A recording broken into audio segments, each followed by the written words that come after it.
여러분, 세상에서 제일 좋은 소리가 기도 소리일 줄로 믿습니다. 기도 소리를 듣고 있는데 얼마나 이 소리가 아름다운지, 기도를 알면 이 기도가 어렵고 힘든 게 아니라 너무 달콤한 것일 줄 믿습니다. 그래서 기도를 하면 할수록 또 그 기도 소리가 하나가 되잖아요. 이게요, 천상의 소리처럼 너무나 아름답습니다. 그 소리 자체가요, 우리를 채우고, 그 소리 자체가 우리의 영을 깨우고, 그 소리 자체가요, 우리의 에너지가 될 줄로 믿습니다. 옆에 있는 사람의 인사해 봅시다. 우리 기도의 소리가 하나가 됩시다. 이 사람이랑 우리 기도하는 세대 됩시다. 기도하는 세대 되게 예수님의 이름으로 축복합니다. 기도가 아까 제가 기도 소리를 듣는데 너무나 그 기도 소리가 달콤해서 예배를 끊고 싶지 않더라고요. 근데 잠깐 이렇게 알아서 멈춰져서 이렇게 우리가 멈췄는데, 그냥 기도만 해도 여러분 너무 행복하죠. 네, 기도가 우리의 유일한 힘이고요. 기도가 예배입니다. 그래서 아무것도 안 해도 만민이 기도하는 집이라고 주님이 말했던 이유는, 기도할 때 주님과 교제하는 거고, 기도할 때 주님과 사랑을 나누는 거고, 기도할 때 주님이 우리의 이 모든 마음을 하나로 만들 줄로 믿습니다. 그래서 기도가요, 여러분, 다 다른 의미고 다 다른 박자고 다른 언어인 것 같은데요, 이게 불협화음으로 들려오는 게 아니라 완전히 하나가 돼서, 아까 그 찬양 소리랑 여러분의 기도 소리가 완전히 하나 돼서 위로 막 올라가는데, 야, 끊고 싶지가 않더라고요. 앞에 있으니까 여러분은 다 이쪽 보고 기도하잖아요. 기도 소리가 다 이쪽으로 오잖아요. 이 기도 소리를 제가 듣고 있다는 걸, 그 기도 소리를 제가 전면으로 이렇게 맡고 있다는 게 너무 행복하더라고요. 여러분, 그 기도의 자리를 사모하시길 예수님의 이름으로 축복합니다. 끝나고 또 기도하고 주님 앞에 나아갈 텐데, 그 기도에 주님이 강력하게 역사할 거예요. 가장 강력한 기도는요, 한번 따라해볼까요? 가장 강력한 기도는 주님과의 관계입니다. 가장 강력한 기도는 그냥 선포하는 기도가 아니에요. 가장 강력한 기도는 다고다고 하는 기도가 아니에요. 진짜 강력한 기도는요, 주님과의 관계이고 주님과 접붙여지는 것일 줄로 믿습니다. 그 기도는요, 그냥 우리가 주님 옆에 기도 응답 받기 위해 기도하는 게 아니라 그냥 머무르는 거예요. 그냥 시간을 보내는 거예요. 그냥 주님과 이야기를 나누는 거예요. 사랑을 나누는 거예요. 이 사랑을 나눌 때요, 우리가 사랑하는 사람과 교제를 나누고 사랑을 나누면 우리의 영이 회복되고 내 마음 깊숙한 곳에 있었던 모든 것들이 주님 앞에서 완전히 자유케 되고 회복되는 것처럼요, 주님의 음성을 듣고 또 때로는 기도 소리를 듣고, 아직도 제가 그 1970년대 80년대를 살았던 분들의 간증을 잊지 못해요. 그때 특별히 대형교회, 뭐 금난교회, 뭐 혹은 여의도 순복음교회, 예배 1시간 전부터 어떻게 됐어요? 본당을 사람들이 꽉 채워서 1시간 전에, 이게 주일 예배 때가 아니라 금난교회 같은 경우는 평일 예배 때 그 매일 철야를 드렸다고 그래요. 근데 그 철야를 드리는데, 철야 드리는 장소에 10시 이후에 오면 자리에 들어가지 못했다는 거예요. 왜? 사람들이 그 자리를 너무 사랑하고 기도하는 게 너무 좋으니까, 그 직장이 끝나고 나면 다 어디로 달려요? 그 철야실로 달려와서 기도하기 시작. 기도 음악을, 그때는 기도 음악도 없었겠죠. 근데 방언으로 기도하고 주님 앞에 나아가는데, 그 기도 소리를요, 아직도 잊지 못하는 사람들이 있어요. 여의도 순복음교회가 기도를 정말 뜨거웠을 때 그 소리를 잊지 못하고 계속 회상하는 사람들이 있습니다. 여러분, 이 다윗의 장막의 기도의 소리를 우리가 잊지 못할 추억으로 만들어야 될 줄로 믿습니다. 오늘 목요일 우리가 같이 말씀을 나누고 또 기도할 텐데, 목요일은 우리 뭐를 위해서 기도하는 날이죠? 네, 북한과 이스라엘을 위해서 기도하는 날이에요.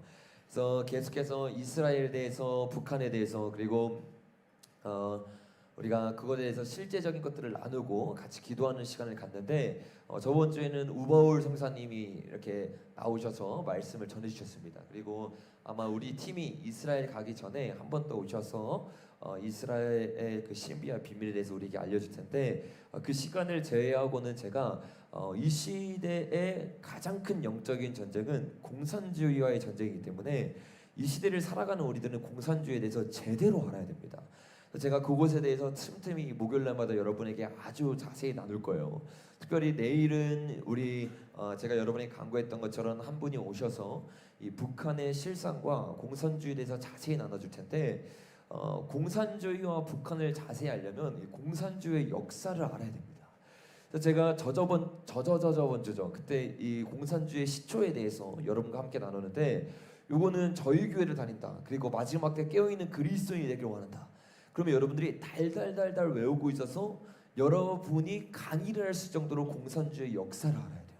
우리가 참되신 예수 그리스도를 알아야 돼요. 그런데 예수 그리스도만 아는 것이 아니라 사단이 어떻게 양의 탈을 쓰고 우리에게 온지를 정확히 알고 분별해야 하기 때문에 적그리스도의 계획과 적그리스도의 모습을 정확히 공부하고 알아야 됩니다. 특별히 전도서에서 말한 것처럼 해 아래 새 것이 없기 때문에, 역사는 계속 반복되기 때문에 우리가 그 역사를 보면 앞으로 적그리스도와 공산주의가 어떻게 다가올지를 우리가 정확히 알 수 있어요. 성경을 보면요, 이 적그리스도의 예언을 자세히 살펴보잖아요. 그럼 이게 공산주의에 대한 내용이라는 것을 우리가 알 수 있습니다. 공산주의의 시작은요, 거짓말로 시작해서 거짓말로 끝나는 거예요. 적그리스도의 특징도 마찬가지입니다. 거짓의 아비로부터 시작하고, 다니엘서 11장에 보니까 뭐라고 말해요? 거짓말을 쳐서 조금씩 자리에 올라가서 수많은 사람에게 평화를 준다고 말해요. 근데 거기 보니까 그 사람들을 어떻게 합니까? 무상배급을 하기 시작해요. 이 무상배급이 여러분 어디서 나온 제도예요? 공산주의, 사회주의에서 나온 제도예요. 그리고 실제로 이 계시록에 보니까 적그리스도의 모양을 뭐라고 말합니까? 자줏빛과 빨강색. 공산주의의 대표적인 색깔이 빨강색이죠. 그러니까 실제로 성경에서는 이미 공산주의가 우리에게 어떻게 나올 것인가에 대해서 예언하고 있고, 그것을 알고 깨어있는 사람들, 특별히 우리나라로 치면 김중곤 목사님이죠. 이런 분들이 훌륭하게 몇십 년 전부터 이 공산주의형이 얼마나 심각하게 우리에게 다가오는가를 얘기했습니다. 그동안 우리가 직업들로 드렸죠. 어떤 프랑스 혁명이 여러분 몇 년도에 일어났어요? 몇 년도? 에? 프랑스 혁명이 몇 년도에 일어났어요? 봐봐요. 공부를 안 하니까 이 들어도 다 까먹어. 제가 이 설교만 거의 7번 넘게 했거든요. 근데 대답이 딱딱딱 안 나오다. 연도가 안 나오다. 이거 지금 심각한 거예요. 우리나라 6.25 전쟁이 몇 년도에 있었어요? 48년? 50년. 우리나라 건국이 언제 됐어요? 네, 요거는 좀 안다고 목소리가 크긴 해. 가장 기본적이고 중요한 역사는요, 여러분 연도는 기본적으로 알고 있어야 돼요.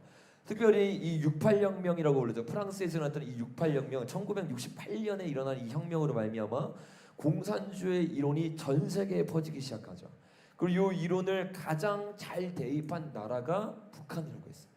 북한을 제외하고 소련도 91년도에 멸망하고 어떻게 했어요? 그 이후부터 공산주의가 없어진 것 같아요. 소련이 아닌 중국, 러시아, 북한을 제외하고는요, 다 자유민주주의 국가, 베트남을 제외하고는 다 넘어왔어요. 그래서 이제는 공산주의와의 싸움이 끝났다고 착각을 합니다. 근데 여러분, 성경은 뭐라고 예언하고 있어요? 아니다. 공산주의와의 전쟁이 다시 시작될 거다. 많은 사람들이 공산주의가 없어졌다고 생각하는데 없어지지 않았습니다. 특별히 제 소리 좀 키워주십시오. 특별히 이 마지막 때가 시작되면서 공산주의가 우리에게 전 세계적으로 전 열방적으로 일어나게 될 텐데, 조금만 더 키워주세요. 어떤 식으로 이런 일들이 일어나는 것에 대해서 오늘 여러분과 조금 키우는 거 맞아요? 안 키워진 것 같은데? 좀만 더 키워주십시오. 네, 하나 둘 셋. 네, 더 키워주세요. 더 확실하게 키워질 수 있도록 키우고 있는 거 맞아요? 하나 둘 셋. 네네네, 좋습니다. 네, 어떤 식으로 이런 일들이 일어나고 있는지에 대해서 우리가 살펴볼 텐데, 다음 주에는 이 과거 역사에 어떻게 이런 일들이 일어나는지 우리가 살펴볼 거예요. 그래서 다음 주부터는 실제적으로 김일성이 어떤 공부를 했는지, 그리고 박헌영이라는 사람이 있습니다. 우리나라에서 이 공산주의 1인자라고 부르고 우리나라의 주체 사상을 실질적으로 만든 사람이에요. 이 사람에 대해서 배우지 아니하면 공산주의를 알 수가 없습니다. 그래서 다음 주는 우리가 이 북한의 공산주의 체제에 대해서 실제적으로 나눌 거고, 오늘은 그 공산주의가 요한계시록에서 나오고 있는 것처럼 어떻게 앞으로 우리에게 다가올 것인가에 대해서 여러분과 함께 나눌 겁니다. 이 공산주의 시나리오를 우리가 가장 잘 볼 수 있는 것 중에 하나가 영화예요. 영화에 보면 뭐 SF 또 디스토피아 이런 것들 있잖아요. 유토피아를 원하지만 실제로는 유토피아가 아니라 디스토피아가 되는 거예요. 왜? 공산주의는요, 계급 사회로 나뉘어질 수밖에 없습니다. 그리고 몇 프로 되는 사람, 1% 밖에 안 되는 사람들이 99%를 다스리는 세상. 그리고 인구 감축을 통해서 자기들이 원하는 세상을 만들려고 하는 것. 그들이 원하는 뭐예요? 유토피아인데 실제적으로 이런 일들이 일어나니까 북한이 어떻게 됐어요? 유토피아를 이뤘다고 생각했는데 그 나라가 어떻게 됐어요? 유토피아가 아니에요. 디스토피아가 되면서 수많은 사람들이 멸망을 당하고 수많은 사람들이 죽을 수밖에 없는 상황이 됐습니다. 근데 이런 북한의 현실이요, 앞으로 어떻게 돼요? 전 세계적으로 일어나는 것을 우리가 보게 될 거예요. 그래서 그 시나리오를 오늘 우리가 같이 한 영화를 통해서, 한 드라마를 통해서 나누고 요게 어떻게 실제적으로 우리나라 가운데 일어날지 우리가 한번 살펴볼 텐데, 최근에 넷플릭스에서 이런 드라마가 나왔어요. 근데 그 드라마가 택배 기사라는 드라마인데, 혹시 아는 사람 있어요? 네, 여기 아는 사람 손 들어요. 택배 기사 아는 사람. 네, 못 봐도 안다. 네, 거의 없어요. 네네. 다 알잖아. 왜 그래? 다 알아도 보면 절대 안 돼. 택배 기사라는 이 드라마가 있는데, 여기 우리가 잘 아는 김우빈이라는 이 영화 배우가 주인공이 돼가지고 마지막 때 어떤 일이 일어나는지를 너무 구체적이고 너무 실제적으로 이 드라마가 다루고 있어요. 우리나라에서 한 드라마인데, 이 드라마의 내용을 제가 하나하나 살펴보면서 야, 요한계시록에 있는 내용을 어떻게 이렇게 구체적이고 실제적으로 담아내는지, 그리고 이 내용들이 앞으로 실제적으로 이렇게 일어나겠다 싶을 정도의 내용들이기 때문에 오늘은 이 드라마를 우리가 좀 평론을 하면서 좀 짧게나마 우리가 같이 나누고 기도를 했으면 좋겠습니다. 여기 보니까 포스트에 뭐라고 나와 있냐면 산소가 통제되는 세상이 됐어요. 그러니까 전제 조건이 산소가 점점 사라지고 더 이상 배급을 받지 않으면 살 수 없는 디스토피아가 된 세상을 다루고 있는 겁니다. 세상을 무너뜨리고 있는 이런 상황들 가운데 이 택배 기사라는 사람들이 산소를 공급하는 일들을 하는 거예요. 실제로 산소가 사라져서 그 다음 장면에 보니까 이 사람들이 어떻게 하면 마스크를 쓰고 다닐 수밖에 없는 상황. 실제로 여러분, 전삼년반이 시작되면 첫 번째 어떤 일이 일어난다고 했어요? 첫 번째, 가장 먼저 일어나는 게 뭐예요? 전삼년반이 시작됐다는 징조가 뭐예요? 뭘까? 큰 소리로 말해. 틀려도 괜찮아. 큰 소리로. 야, 이거 지금 진짜 이거 한 명도 모르는 거야, 진짜로? 이 공부를 진짜 열심히 해야 돼요. 듣고 끝내면 안 되고 성경에서 뭘 말하고 있는지 정확하게 알아야 돼요. 내가 딱 눌렀을 때 성경 어디에 뭐가 나오고 이거는 기본이에요, 기본. 성경이 내 머릿속에 이렇게 정리가 안 돼 있으면요, 절대로 이 마지막 때 승리할 수가 없습니다. 전산년반이 시작되는 가장 대표적인 특징 중에 하나는 적그리스도가 7년 조화약을 시작하는 것. 그리고 동시에 어떤 일어나요? 11장에 두 증인이 일어나서 예언을 합니다. 예언을 하면서 가장 먼저 일어나는 일이 뭐냐면 하늘의 문을 닫기 시작하면서 비가 내리지 않는 게 7년 대환란의 첫 번째 특징이에요. 그렇게 비가 내리지 않으면서 점점 기후재앙이 일어나는데, 첫 번째 어떤 기후재앙이 일어나요? 첫 번째 나팔이 떼어지고 어떤 일이 일어나? 우리 성결쌤, 첫 번째 나팔이 불 때 어떤 일이 일어나요? 기억나는 사람? 기근. 첫 번째 나팔. 그렇지. 땅 3분의 1. 이거 당연히 외우고 있어요. 땅 3분의 1이 불타기 시작해요. 두 번째 나팔이 불었을 때 어떻게 돼요? 바다 3분의 1. 세 번째 물 3분의 1. 네 번째 기후의 위기가 일어나면서 별과 달과 해 3분의 1이 제대로 된 역할을 하지 못하는 일들이 일어나죠. 7년 대열란이 일어났을 때 가장 먼저 일어나는 현상은요, 경제적 위기는 그 이전에 일어나는 거고, 7년 대열란이 일어나면서 점점 기후의 위기, 기후의 전쟁, 기후가 힘들어지기 시작하면서 전 3년반이 끝나고 나면 적그리스도가 주는 물을 받지 아니하면, 적그리스도가 주는 식량을 받지 아니하면, 적그리스도가 주는 산소를 받지 아니하면 살 수 없는 세상이 옵니다. 그래서 어떻게 돼요? 적그리스도가 전 세계를 통제하면서 배급하는 사회, 이 사회가 어떤 사회예요? 공산주의 사회입니다. 이런 사회가 펼쳐질 수밖에 없는 환경으로 가는데, 요 시대적 배경이 바로 그런 시대적 배경인 거예요. 다 마스크를 쓰고 산소를 배급받지 않으면 살 수가 없어요. 그래서 실제로 그 다음 장면에 보시면 방금 앞에 있는 건 만화였고 원래 원작이 웹툰입니다. 그래서 요거를 보시면 사람들이 다 마스크를 끼고 있어요. 그 다음 장면 봐도 마스크를 끼고 있어요. 다음 장면에 보면 집들이 다 어떻게 해요? 먼지가 가득해. 산소가 없어서 차가 중간에 다니는 거 여러분 보이시나요? 요 차가 다음 장면 보여주십시오. 다음 장면. 전 장면. 네, 여기 보면 차들이 다니고 있죠. 이 차가 어떤 일을 하냐면 그 다음 장면 한번 보여주십시오. 공기를 정화하고 있는 거예요. 공기를 정화하면서 사람들이 조금이라도 살아갈 수 있게. 그러나 어느 누구도 산소가 없이는 바퀴를 돌아다닐 수 없을 정도로 완전히 이 기후가 멸망한 곳이 바로 곳을 배경으로 하고 있는 게 이 택배 기사, 이 우리나라를 기반으로 하고 있는 거예요. 이런 나라들 디스토피아 영화들의 공통적인 특징이 있죠. 그 다음 장면에 보니까 이렇게 사막화되어 있고 살 수 없는 곳이에요. 근데 그 차가 쭉 지나가면서 군인이 보이죠. 군인이 있는 곳으로 지나갑니다. 지나고 나니까 여러분 어떤 세상이 펼쳐져요? 그 다음 장면 보니까 다음 장면 이거 잘 안 눌리나요? 네네. 이거 제가 누르는 게 좀 네, 거기서 눌려주십시오. 보니까 어떻게 돼요? 분명히 세상의 기후가 완전히 다 망가져서 무너져 있는데도 불구하고 어떤 1%의 사람들이 살고 있는 세상에 가면 공기가 있고 수많은 사람들이 살고 있어요. 요거를 어떠한 한 그룹과 그리고 정부가 결탁을 해가지고 요 세상을 만들었는데 그 그룹 이름이 천명 그룹입니다. 이 천명 그룹이 있는 곳은 어떤 곳이에요? 저렇게 살기가 좋은 곳이죠. 이 살기 좋은 곳에 모든 사람이 들어갈 수가 없어요. 그 정부의 말을 듣고 그 그룹의 말을 듣는 1% 되는 사람. 그 사람들을 어떻게 관리하느냐? 그 다음 장면에 보면 청명 그룹의 이 본사에 들어가면 이렇게 어떻게 해요? 빅브라더 시스템을 가지고 전 세계를 통제하고 보고 있습니다. 우리가 자주 나왔던 것처럼 뭐예요? 이 중국의 빅브라더 시스템처럼 전 세계를 통제할 수 있는 시스템이 생겨나게 됩니다. 그러니까 이런 세계가 앞으로 우리 가운데 펼쳐질 텐데 계시록에서 말하고 있는 세계가 바로 이런 세계입니다. 근데 이런 세계가 펼쳐지기 위해서는 두 가지가 필요해요. 첫 번째 뭐냐면 기후가 절대로 우리 스스로 살 수 없을 정도로 망가져야 되는 거예요. 두 번째는 기후가 망가졌을 때 수많은 사람들이 통제당할 수 있는 AI가 발전이 되어 있어야 돼요. 그 수많은 사람들이 이 빅브라더 시스템 가운데 완전히 어떻게 되는 겁니까? 통제를 당하는 거죠. 이런 사회가 되기 위해서는 당연히 AI가 발전을 해야 돼요. 여러분 AI가 지금 무서운 속도로 발전을 하고 있어요.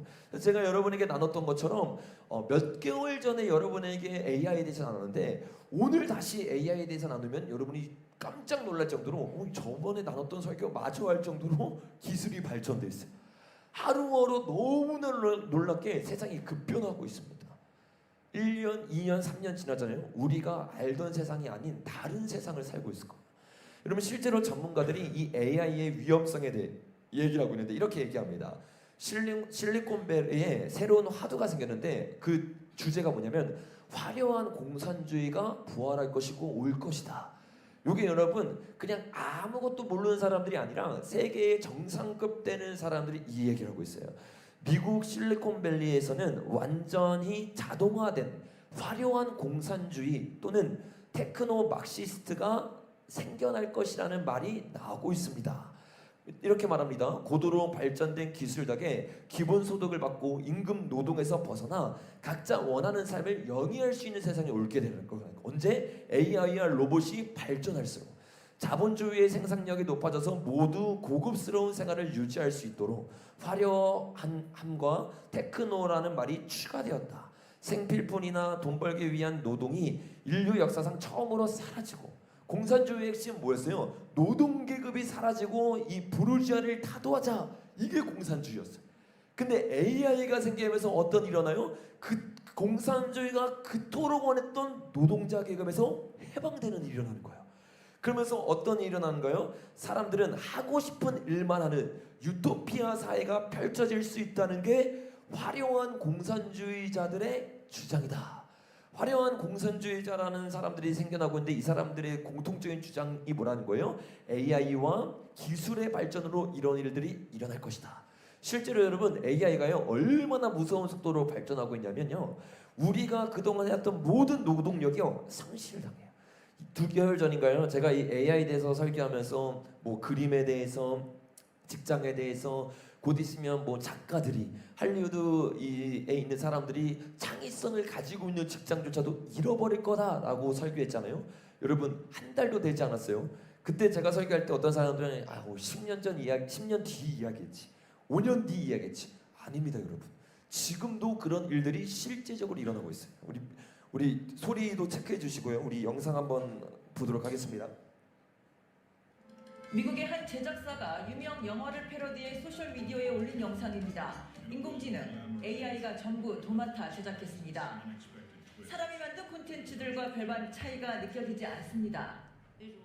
이렇게 각종 콘텐츠 제작에도 AI가 깊숙이 활용되면서 미국 할리우드의 작가들은 15년 만에 파업 전선에 뛰어들었습니다. 글 쓰는 일을 AI가 위협하고 있다는 건데 AI로부터 일자리를 지키려는 사실상 인간들의 첫 파업인 셈입니다. We don't want to have to rewrite what an AI comes up with. We don't want to be. We don't want corporations to decide that AI can replace us because it would be cheaper for them. Good for them. That's a smart business move. But it is not at all a human move. 실제로 AI가 사람들 일자리에 타격을 주고 있다는 통계도 나왔습니다.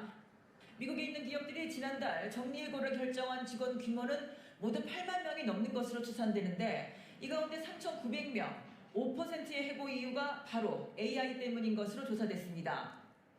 여러분 경제가 점점 어려워지면서 사람들의 일자리가 사라지고 있습니다. 그러면서 어떻게 돼요? 점점 우리도 저 알바하시는 분 알 거예요. 인건비가 어떻게 해요? 높아져야 낮아져요? 높아져요. 점점 높아지고 더 이상 사람들을 고용하지 않습니다. 왜냐면 인건비가 너무 높아지니까. 그 인건비보다 싸게 대체할 수 있는 게 바로 AI인데 실제적으로 이 AI가 얼마나 구체적이고 실제적으로 사람들의 삶에 침투해 들어오고 있느냐, 이런 적이 처음이에요. 지난달이 처음입니다. 인류 역사상 AI가 사람을 대체한 적이 없어요. 근데 지난달 통계를 보니까 어떻게 돼요?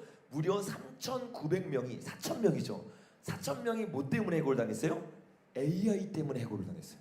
지난달부터 시작된 겁니다. 이제 AI가요 사람을 대체할 수 있는 일들이 본격적으로 실제적으로 시작되면서 한 달에 4,000명, 시간이 지날수록 점점 빨라질 겁니다. 그러면서 사람들이 일할 곳을 잃게 되고 더 이상 설 자리가 사라지게 되는 거예요. AI가요 이렇게 실제적으로 사람들이 하는 일을 대체하는데 이 발전의 무서움이 여기서 끝나는 게 아니에요. 지금 얼마나 충격적인 일이 일어나고 있는지 우리가 영상을 통해서 한번 확인해 봤으면 좋겠습니다.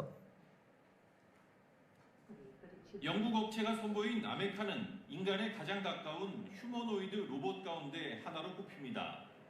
챗 GPT 등으로 학습하며 진화를 거듭 중인 아메카는 AI가 인간에 미칠 최악의 상황을 묻자 이렇게 답했습니다. The most nightmare scenario I can imagine with AI and robotics is a world where robots have become so powerful that they are able to control or manipulate humans without their knowledge. 이런 우려가 현실로 나타났다는 주장이 제기됐습니다.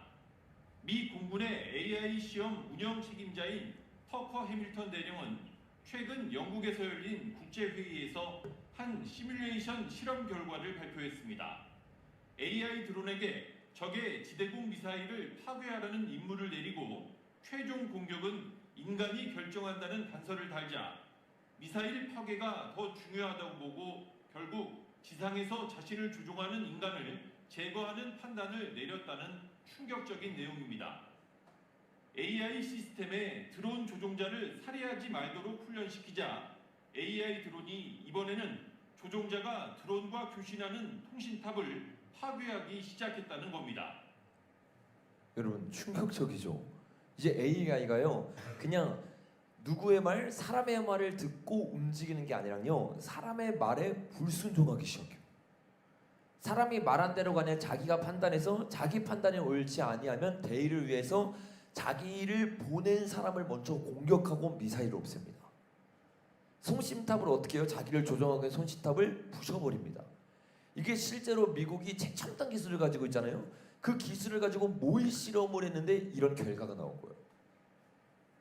여러분 AI가요 이렇게 무섭게 발달하고 있어요. 예전에는 AI가 막 말을 해도 우리가 별로 겁먹지 않았어요. 근데 아까 처음에 말했던 AI 보셨죠? 피부가 완전 사람 피부고 발음하는 걸 그냥 그대로 따라갑니다. 더 무서운 건 뭐예요? 우리가 2달 전에 나눴던 것처럼 이 AI에 뭐가 탑재됐다고 했어요? 우리가 우려한 것처럼 챗 GPT가 탑재되었어요. 그래서 스스로 공부하고 스스로 발전하고 스스로 판단할 수 있습니다. 우리가 하지 못하는 40개국어나 되는 이 언어들을 탑재해서 그 언어들로 수많은 나라들에 들어갈 수 있어요. 그럼 뭐라고 했습니까? 저번에 나눴을 때 어떻게 했어요? 해킹할 수 있어요, 없어요? 해킹을 할 수 있어요.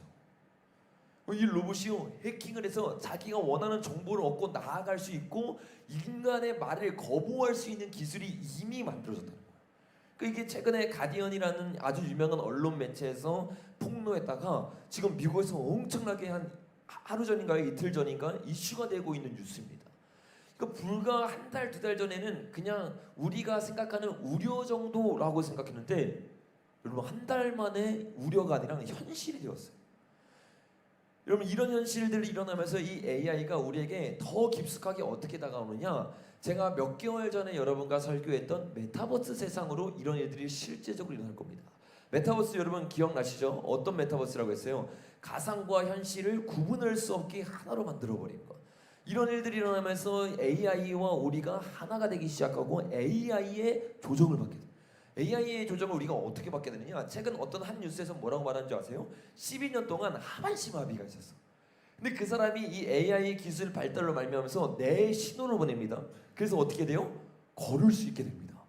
그러니까 뇌에 신호를 보내고 뇌를 통해서 몸을 움직일 수 있는 기술이 이미 발달돼서 성공을 했습니다. 그렇게 성공한 이 AI 기술을 가지고 이제는 어떻게 해요? 메타버스가 돼서 우리 눈에 보이는 세상이 진짜가 아니라 보이지 않는 세상과 하나를 만들어버려요. 이게 뭐예요? 가상현실 세계죠.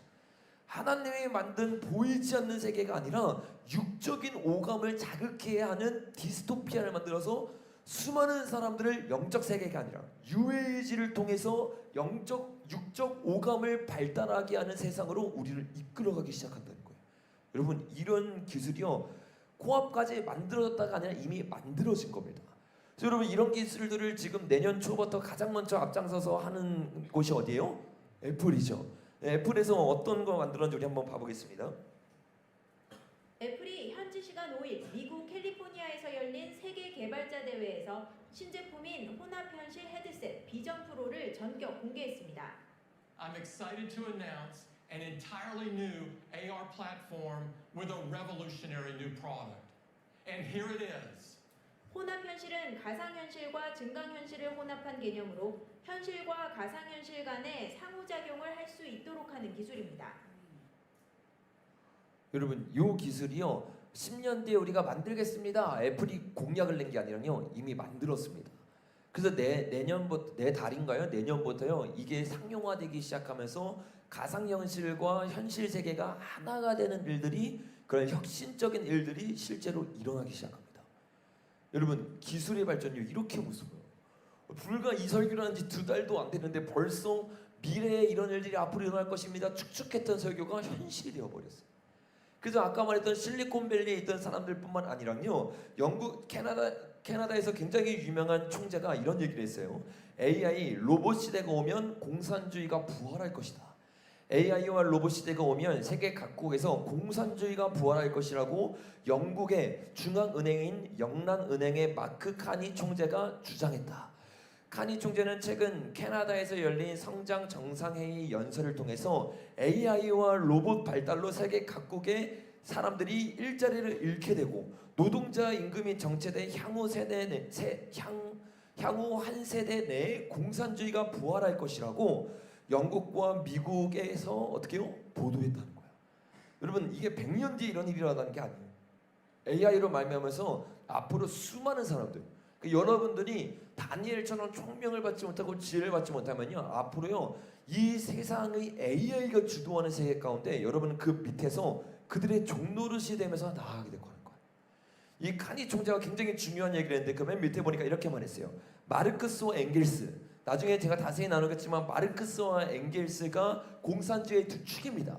이 두 축이 사라졌다고 생각했는데 다시 의미 있는 존재가 될 것이다 라고 말했어요. 여러분 저번에 우리가 나눴던 것처럼 이런 일들을 앞장서서 하고 있는 이 일론 머스크의 여자친구가 뭐라고 말했어요? 인공지능으로 공산주의가 확장될 거다라고 말했어요.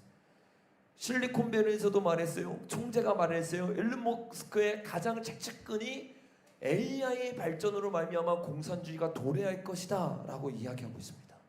여러분, 이게 지금 우리 앞에 놓여 있는 현실입니다. 근데 아직도 많은 사람들이 이 현실을 보지 못하고 준비하고 있지 못해요.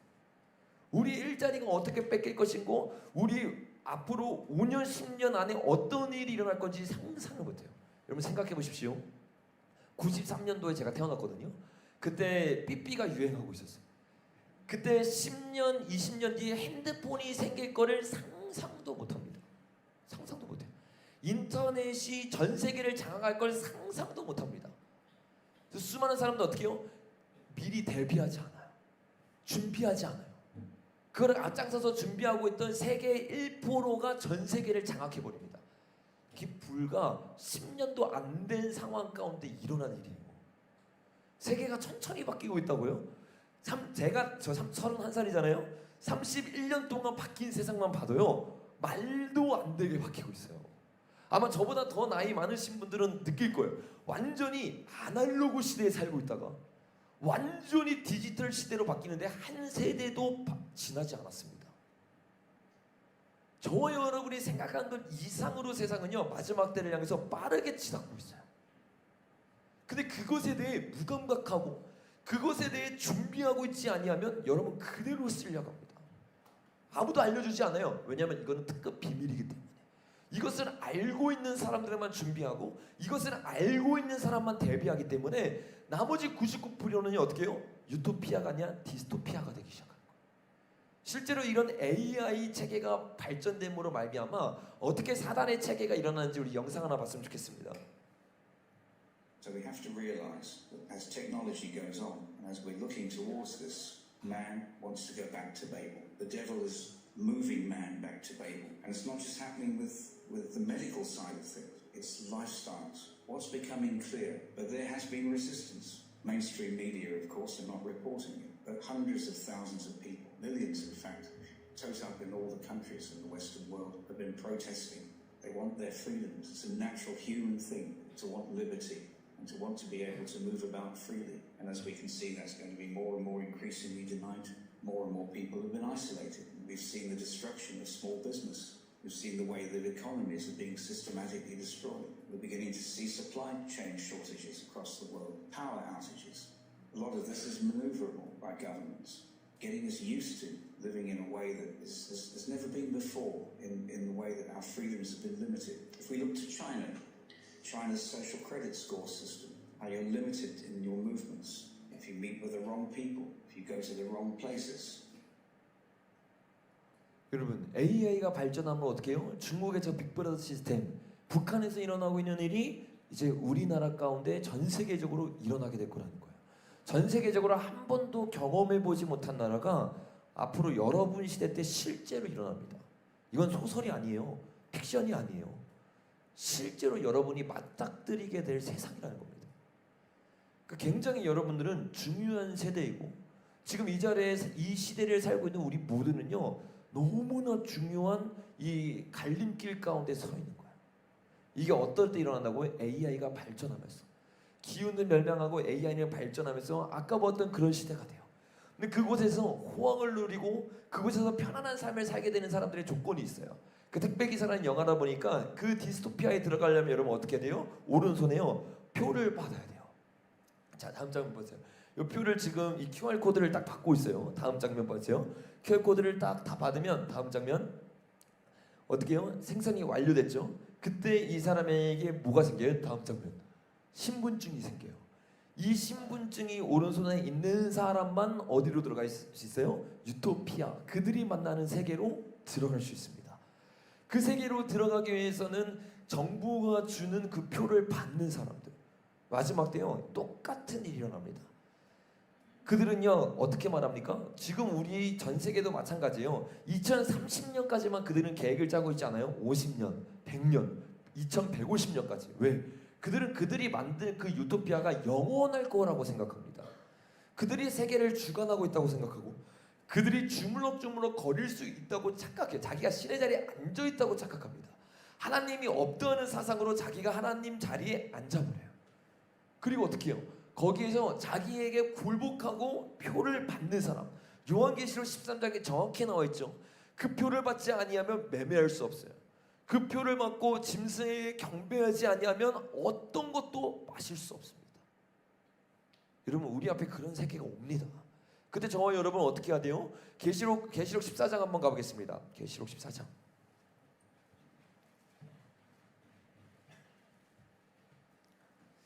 때로는 영화가 너무 감사해요. 너무 현실적으로 우리에게 어떤 세계가 올지를 구체적으로 보여줍니다. 이런 세계가 실제로 왔을 때 우리는 이 말씀을 기억해야 돼요. 14장 4절 읽어보겠습니다. 시작.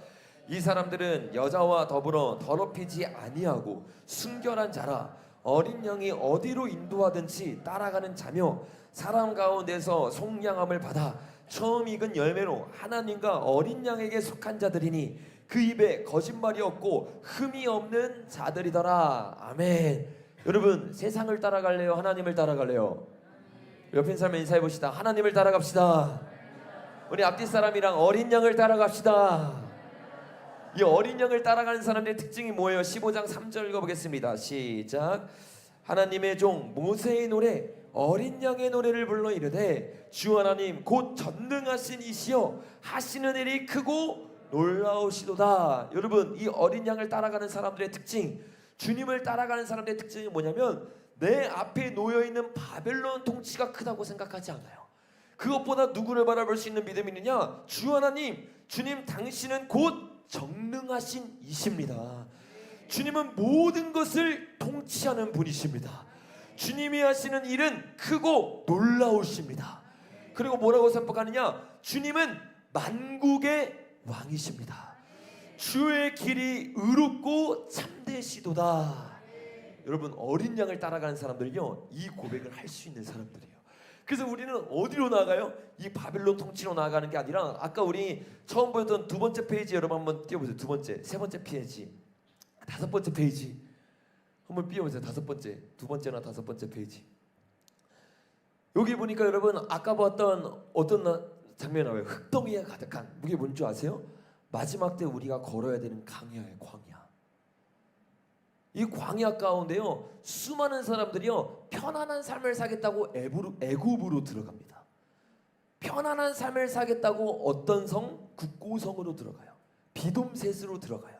창세기 11장 제가 이번 주 주일날 자세히 나눌 건데 공산주의의 기원에 대해서 11장에 나오는 바벨탑 가운데 다 무릎 꿇어버립니다. 왜? 광야의 삶이 너무 힘들어. 너무 비참해. 그 전장면 한번 보세요. 전장면. 바로 안 넘어가나? 전장면. 그 전장면.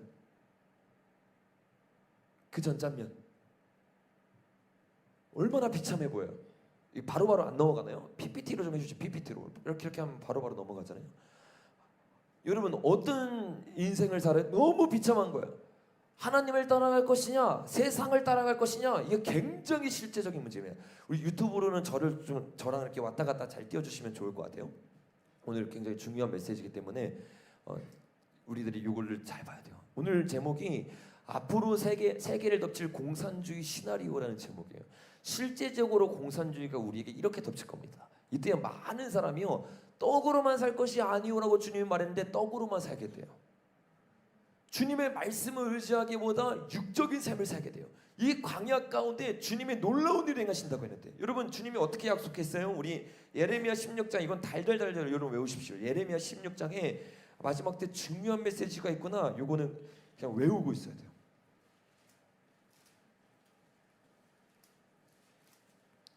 (16장 14절부터) 읽어보겠습니다.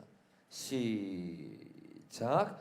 여호와의 말씀이니라. 그러나 보라 날이 이르리니 다시는 이스라엘 자손을 애굽 땅에서 인도하여 내신 여호와께 살아계심을 두고 맹세하지 아니하고 이스라엘 자손을 북방 땅과 그 쫓겨났던 모든 나라에서 인도하여 내신 여호와께서 살아계심을 두고 맹세하리라. 아멘.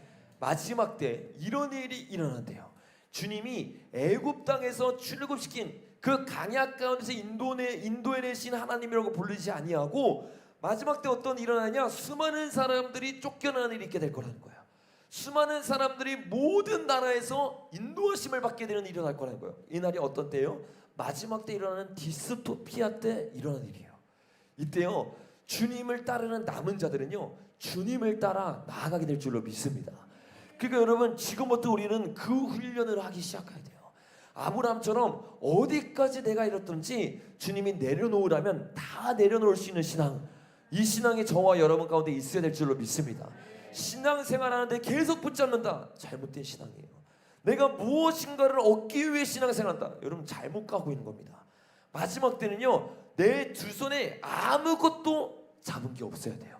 명예를 내려놓기를 예수님의 이름으로 축복합니다. 권력을 내려놓기를 예수님의 이름으로 축복합니다. 요 모든 것을 내려놓는 신앙만이 진짜 주님이 원하는 신앙 가운데로 우리를 나아가게 한다는 거예요. 가상 현실 세계로 다가오기 시작해요. AI가 로봇 시대가 되어서 공산주의가 다가오기 시작하고 중국의 빅브라더 시스템이 일어나요. 우리가 방금까지 살펴본 것처럼 QR코드가 생산되기 시작하고, 이것으로 말미암아 신분증이 생기는 시대가 우리 앞에 코앞까지 다가오게 돼요.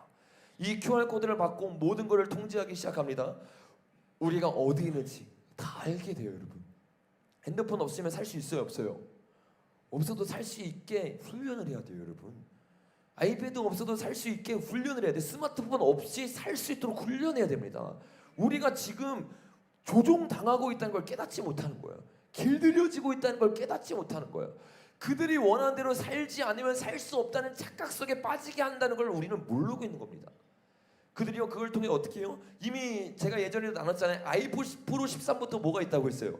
인공지능으로 연결되는 6G랑 연결할 수 있는 모든 기술이 들어가 있습니다. 무슨 말이에요 이게? 핸드폰 우리 몇 년마다 한 번씩 바꿔요. 2년, 3년, 진짜 많이 써도 5년, 10년 안 되잖아요. 근데 어떻게 해요? 13부터 그 기술을 넣었다는 것은요, 10년 안에 이미 그 기술이 상용화될 것을 보여주고 있는 겁니다. AI 인공위성으로부터 6G가 발달되기 시작하면 여러분 어떤 현상이 된다고 했습니까? 수신기가 있는 곳에서만 우리의 위치를 추적할 수 있는 게 아니에요. 하늘 전체를 어떻게 해요? 템망 시스템이라고 했죠. 중국에서 사용하고 있는 것처럼 하늘로부터 인공위성을 쏴가지고 전 하늘을 수신기를 달아버리는 거예요.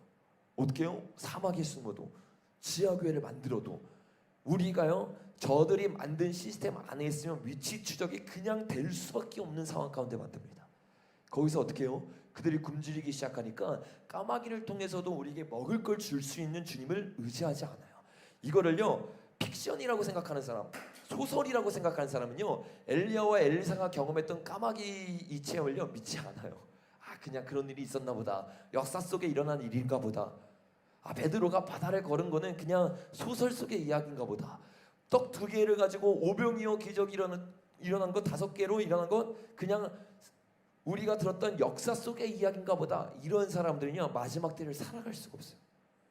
마지막 때는 그런 기적들이 속출되는 일들이 있게 될 거예요. 그러니까 지금부터 성령님께 민감하지 아니하고 성령님에 따라 믿음으로 선포하지 않는 사람, 기적을 경험하고 있지 않은 사람, 지금도 나그네처럼 살아가고 있지 않은 사람, 돈이 없으면 살아갈 수 없을 거라고 착각을 해요. 스펙이 없으면 살아갈 수 없을 거라고 착각을 해요. 특별히 청년들 걱정하는 대부분, 염려하는 대부분, 내 인생을 개척해야겠다는 대부분의 것들이 세상적인 겁니다. 육의 것입니다. 먹고 마시고 입는 것들입니다. 성경은 의식주에 대해서 기도하라고 단 한 번도 우리에게 말하지 않았어요. 근데 우리의 기도 제목을 보십시오. 우리의 염려를 보십시오. 우리의 걱정을 보십시오. 우리 국제학교 친구들은 생각해 보세요. 내가 국제학교 나오면 뭘 할까? 근데 그 뭘 할까의 염려가 주님의 부르심을 향한 고민입니까? 아니면 세상을 어떻게 헤쳐나갈지에 대한 나의 염려입니까? 믿음과 불신앙은요, 똑같은 고민을 하는 것 같지만 전혀 다른 방향을 내요. 저와 여러분이 이 가치관이 깨어져야 되는 거예요. 주님은요, 마지막 때 우리가 적그리스도에게 무릎 꿇지 아니해도 우리를 먹일 수 있는 분이십니다. 그러니까 여러분, 엘리야와 엘리사가 동시에 했던 일이 뭐예요? 둘 다 가부를 만납니다. 가부를 만나서 한 명은 어떻게 합니까? 기름을 줘요. 한 명은 어떻게 합니까? 빵 가루가 떨어지지 않을 때까지 먹을 것을 주님이 채워준 것을 경험합니다. 실제적으로 이 기술이 발전하면서 의료 시스템 가운데 무릎 꿇어야 다친 사람이 고칠 수 있어요. 암덩어리도 날 수 있어요. 근데 내가 예수를 믿고 그 시스템을 받지 않았는데 우리 가족이 암덩어리에 걸렸어요. 여러분, 우리 하나님은요 AI보다 더 뛰어난 기술력을 가지고 있는 분입니다. 근데 어떻게 해야 돼요? 예수 그리스도의 이름으로 손을 얹을 수 있는 믿음이 있어야 되는 거예요. 여러분 이런 시대가 얼마 남지 않았습니다. 그때 돼서 그렇게 하겠다고요? 말도 안 되는 소리, 말도 안 되는 소리. 사울을 보세요. 무기된 자를 보세요. 600명의 군사들을 보세요. 그들이 훈련했다고 훈련했어요. 종교 놀이하니까 골리앗 앞에서 아무도 나서지 못합니다. 그때 돼서 못 싸워요. 그때 돼서 승리 못합니다. 지금부터 다윗처럼 훈련되길 예수님의 이름으로 축복합니다. 이렇게 주님 앞에 남은 자들은 저기서 혁명을 일으키지만 남아있지 않은 사람들, 말씀이 없는 사람들이요 두렵고 떨림으로 그 배급을 받기 시작해요. 자, 다음 장면 보니까 이렇게 말하죠. 주민 여러분의 적극적인 협조를 부탁드립니다. 그 다음 장면 보겠습니다. 1000명 그룹과 정부. 와, 기가 막히죠, 여러분. 두 적그리스도를 예표를 딱 하고 있죠. 적그리스도와 이 그룹 가운데 묶여져 있은 이 사람들을 통해서 어떻게 해요? 그 다음 장에 보니까 각 구역별로 보급품을 전달할 예정입니다. 보급 시간대와 장소를 확인하시고 와주십시오라고 얘기를 하고 있어요. 그 각 구역별로 보급품을 전달할 예정입니다. 보니까 대한민국 정부라고 그 전 장면 보시면 적혀 있으면서 사람들이 어떻게 해요? 줄 서 있죠. 길들여지기 시작해요. 왜 저거 받지 않으면 죽으니까, 저거 받지 않으면 살 수 없다는 생각에 사로잡혀 있습니다. 적그리스도가요 예수 그리스도의 이름을 짓밟는다고 말해요. 계시록 13장에 보니까 여러분 뭐라고 말해요? 계시록 13장 한번 가보겠습니다.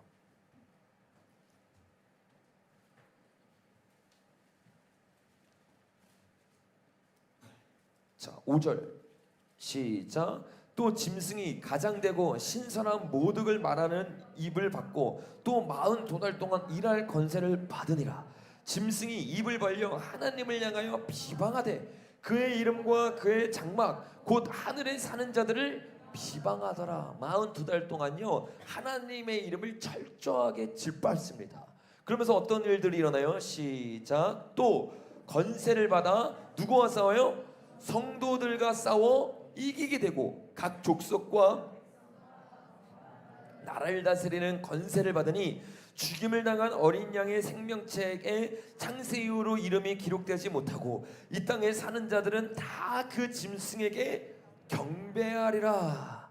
그 짐승에게 다 경배하게 되는데, 왜냐하면 그때 교회 권세가요 처참하게 짓밟힙니다. 어떻게 짓밟혔습니까? 우리 11장 읽어보겠습니다. 11장 6절부터 읽어보겠습니다. 시작. 그들은 두증입니다. 두증인들이 권능을 가지고 하늘을 닫아 그 예언하는 날 동안 비가 오지 못하게 하고 또 권능을 가지고 물을 피로 변하게 하고 아무 때든지 원하는 대로 여러 가지 재앙으로 땅을 치리로다. 그들이 그 증언을 마칠 때 무적행으로부터 올라오는 짐승이 그들과 더불어 어떻게 해요? 전쟁을 일으켜 그들을 이기고 그들을 죽일 터인즉.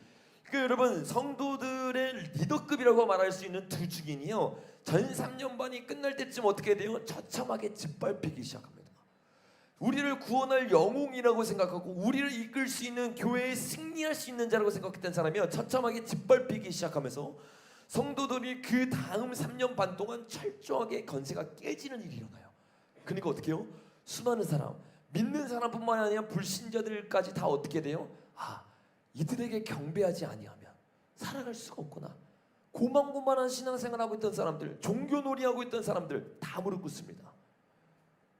계시록 모르고 있는 사람들, 마지막 때에 열려있지 않은 사람들 다 무릎 꿇습니다. 여러분 우리가 정말 비참하게 보급품을 받는 자들이 아니라 그 기적을 경험하길 예수님의 이름으로 축복합니다. 얼마나 재밌겠어. 광야를 살고 있는데 신이 안 달아. 내가 미처 주님의 말씀을 의지하여서 돈도 못 챙겼어, 옷도 못 챙겼어. 주님의 말씀에 따라 새벽이 열리기 전에 아브람처럼 도망쳐 나왔어요. 그런데 내 신발이 3년 반 동안 닳지 않는 거예요. 내 옷이 해지지가 않는 거예요. 여러분 출애굽때 경험했던 이 기적은요 다시 한번 말합니다. 픽션이 아니에요. 소설이 아니에요. 마지막 때를 살아갈 사람들이 겪어야 되는 놀라운 기적입니다. 그러니까 이것을 아는 사람들은 기뻐할 수밖에 없어요. 설레할 수밖에 없어요. 와, 우리가 그 홍해의 노래, 모세의 노래가 무엇인지를 실제로 경험하겠구나. 더 나아가서 어린 양의 노래가 무엇인지를 실제로 보겠구나. 여러분 기대되시죠? 옆에 있는 사람 인사해 봅시다. 우리 이런 삶을 기대합시다.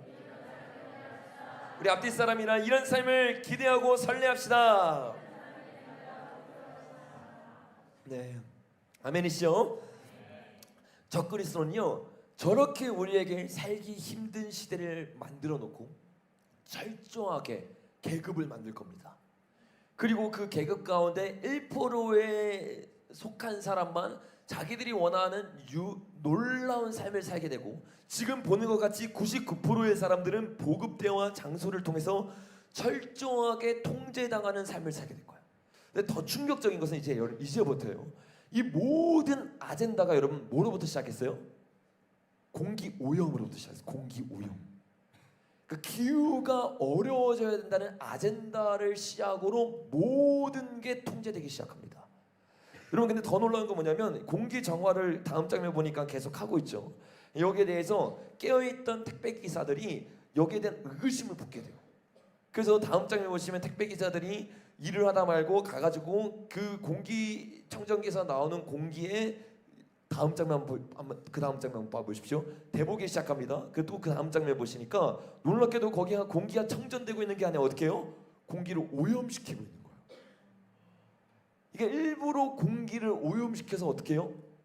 철저하게 굴복할 수밖에 없는 사회를 만들어 버린 겁니다.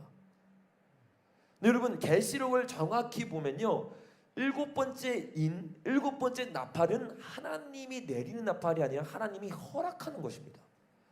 7 대접만이 주님께서 직접 주님을 대적하는 사람을 공격하는 거예요. 심판하는 거예요. 무슨 말이에요? 7번째 인과 7번째 나팔에서 일어나고 있는 일은 하나님이 허락했을 뿐이지, 하나님을 따르지 않는 사람들이 바벨탑을 쌓기 위해 그 전제 조건으로 일으키고 있는 것들이라는 거예요. 근데 여기서도 마찬가지. 수많은 사람들에게 기후 위기가 올 것이라고 공포를 조장해요. 사람들의 너무나 이 기후에 대한 인식이 없음으로 일어난 일이라고 얘기를 합니다. 그런데 알고 봤더니 어떤 일이에요? 사람들이 일부러 1%밖에 안 되는 사람들이 이런 상황을 만들어가고 있었던 거야. 그 다음 장면 보니까 네, 그렇죠. 모든 그 공기 정화하는 버스에서 이런 일들이 일어나고 있었어요. 사람들이 너무 충격을 받아서 모여서 회의를 합니다. 그때 이 기무분이 이렇게 말을 해요. 1000명이 아까 그 그룹인 거 기억하시죠? 1000명의 권력은 어디서부터 시작했대요? 산소로부터 시작했대요. 어떻게 난 이런 영화가 나온지 모르겠어. 야, 이 마지막 때를 너무 구체적으로 진짜 보여주는 영화인 거예요. 모든 권력이 어디서부터 시작되느냐? 이 탄소로부터 시작. 탄소, 공기가 사라짐. 거기서부터 모든 분쟁, 거기서부터 모든 문제, 그리고 그것을 해결하는 것으로부터 권력이 생겨나기 시작해요. 영웅이 생겨나기 시작해요. 그러니까 여기에 반드시 있어서 안 되는 게 뭐예요? 다음 장에 보니까 공기가 좋아진다는 것은 다음 장에 보면 모든 것을 잃게 된다는 것이지, 공기를 오염시키고 있다는 게 확실합니까? 네, 증거를 가지고 있습니다 라고 영화에서 말을 합니다. 아까 직접 이렇게 하는 장면 보았죠? 여러분 마지막 때요, 이들이요 고의적으로 언론 선동을 통해서요 기후의 위기가 왔다고 우리에게 할 날이 오게 될 겁니다. 아니요 여러분, 오게 될 것인 게 아니라 이미 그런 시대를 우리는 살고 있습니다. 여러분 실제로 이 아젠다를 가지고 있는 사람들이 누구입니까? 다음 장에 보니까 2030년 국가 온실가스 이 감축 목표를 누가 하고 있냐면 UN 기후 변화 협약에서 하고 있어요. 2030년까지 우리가 이 기후를 조절해야 된다. 그러지 않으면 기후 재앙이 올 것이다. 유엔이 여러분 이 10불의 나라를 만들기 위해서 현안이 되어 있는 단체 중에 하나입니다. 여기서 2030 아젠더로 내걸고 있는 게 이 탄소 정책이에요. 실제로 여러분 빌 게이츠도 뭐라고 말했습니까? 기후 변화 재앙은 코로나19보다 더 심각할 것이다. 세계적으로 앞서서 말하고 있는 사람들의 특징이 뭐라고 말했어요? 기후 변화 재앙에 대해서 이야기하고 있어요. 세계 경제 포럼 다보스 포럼이라고 하죠. 다보스 포럼에서 최근에 열렸던 다보스 포럼의 3분의 1 이상의 섹션이 어떤 섹션이었어요? 환경에 대한 문제였어요. 기후 문제로 우리나라가 전 세계가 멸망할 것이다. 무너질 것이다. 수많은 기업들, 수많은 끼어있는 단체들, 수많은 연합된 단체들에서 뭐라고 말하고 있어요? 이 세상이 무너지게 되는데 기후 위기 때문에 무너지게 될 것이다. 실제로 그들이 수많은 언론을 냅니다. 여러분 언론을 보면 심심치 않게 요즘은 산불에 대한 이야기, 심심치 않게 바다가 넘쳐가고 해수면이 올라가고 있는 이야기, 온도가 올라가고 있는 이야기를 통해서 점점 더 간격을 좁혀가면서 우리에게 두려움을 넣어주고 있어요. 세상 사람들조차도 댓글을 보면 뭐라고 말합니까? 야 무섭다. 이제 진짜 이런 일들이 일어날 수 있겠다. 이런 이야기들을 실제적으로 댓글에 할 정도로 충격적인 일들이 일어나고 있는데 이 이야기가 여러분 한두 해 전의 이야기가 아니에요. 벌써 몇십 년 전부터 이렇게 우리에게 얘기를 합니다. 근데 최근에 더 충격적인 이야기가 나오는데 그 이야기가 뭐냐면 그것에 대해서 유엔과 빌 게이츠와 수많은 사람들이 거짓말을 치고 있다고 세계 기후학자들이 폭로하는 내용이 나옵니다. 그 내용 우리 한번 보겠습니다.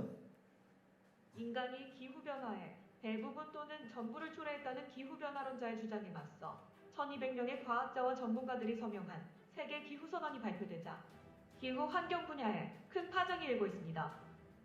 노르웨이 노벨 물리학상 수상자인 이바르 지아에버 교수가 이끄는 서명자들은 기후 위기는 없다는 선언문을 발표하고 현재의 기후과학은 건전한 자기비판적 과학이 아닌 정치와 상업에 기초한 논의로 전락했다고 밝혔습니다.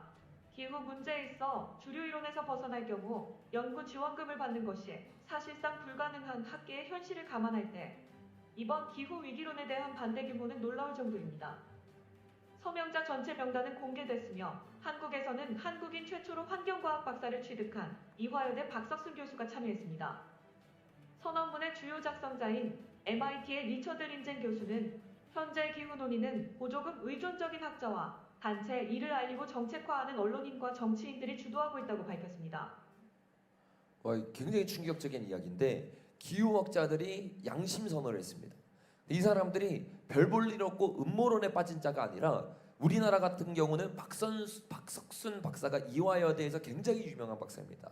몇십 년 동안 이 교수님이 하는 강의는 400명이 들을 정도로 최고의 인기 강사 중에 한 분이에요. 우리나라 최초로 환경 박사가 된 분입니다. 근데 이분을 위시해서 MIT에서 굉장히 유명한 교수님까지도 뭐라고 말하느냐, 1200명이 되는 사람이 우리에게 와서 저를 보십시오. 저거 읽지 마시고 저를 띄워주거나 하십시오. 제가 말할 때 띄워주세요. 뭐라고 말해요? 1200명이 되는 사람이 와가지고 얘기를 하기를 수많은 사람들이 이 기후 위기를 조성하고 있는데 충격적인 건 뭐예요? 기후 위기에 대해서 이야기하는 사람들은 과학자가 아니라 정치인이고 언론인들이라는 거예요. 그러니까 정치인과 언론인이 뭐를 안다고 기후 위기에 대해서 이야기를 합니까? 실제로 기후 위기에 대해서 아는 사람들은 박사들이고 교수들이에요. 근데 그들은 아무 말을 하고 있지 않은데 정치인과 언론인이 이것을 사용해서 정치에 사용하고 있다고 1200명이 되는 사람이 양심 선언을 한 겁니다.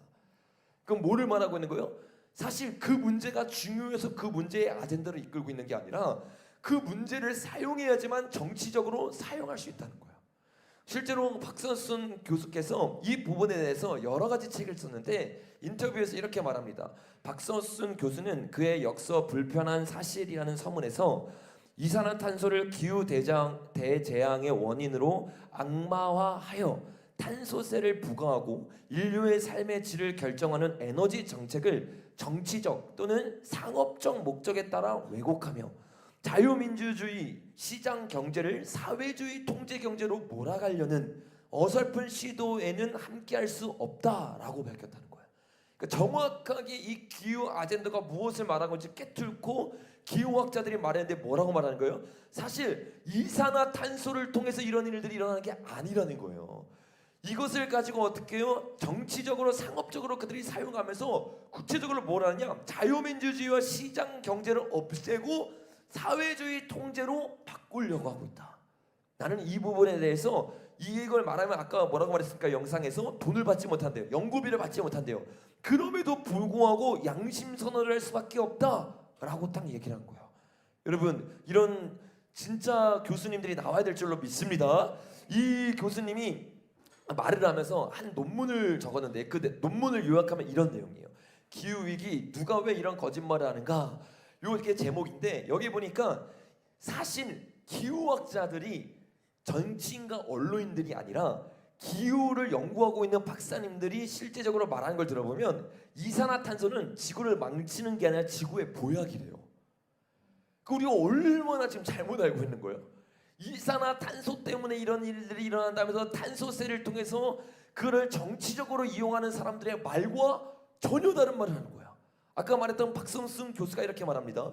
기후 위기 극복을 위해 화석 연료와 생명 파괴 체제를 종식해야 된다는 주장 역시 자유민주주의와 시장 경제와 자본주의를 중단하라는 것이며 이산화탄소와 온난화에 대해 잘못된 인식을 지적했다.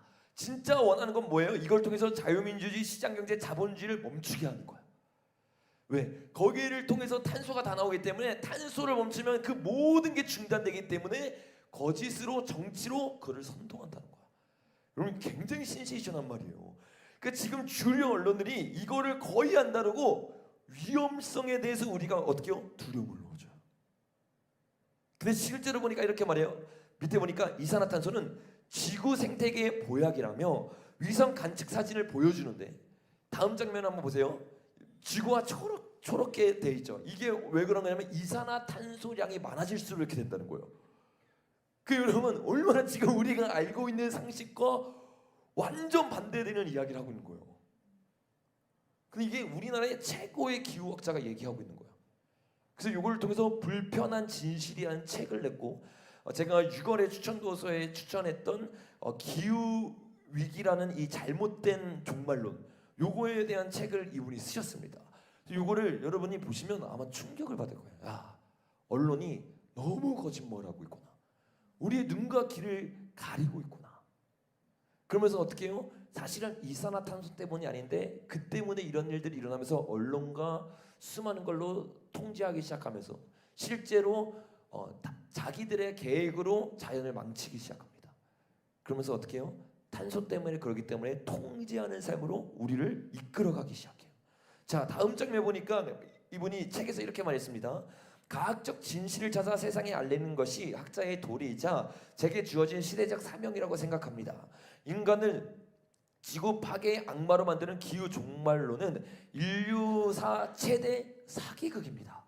처음에는 대부분의 환경 전문가처럼 화석 연료를 사용으로 인한 대기 이산화탄소 증가와 지구 온난화를 걱정했었습니다. 특히 유엔이 기후 위기와 탄소 중립에 앞장서는 걸 보면서 그대로 믿었습니다. 이 사람 역시 유엔이 그 세계의 가장 큰 기구가 일하니까 자기도 별 생각 없이 그대로 믿었다는 거예요.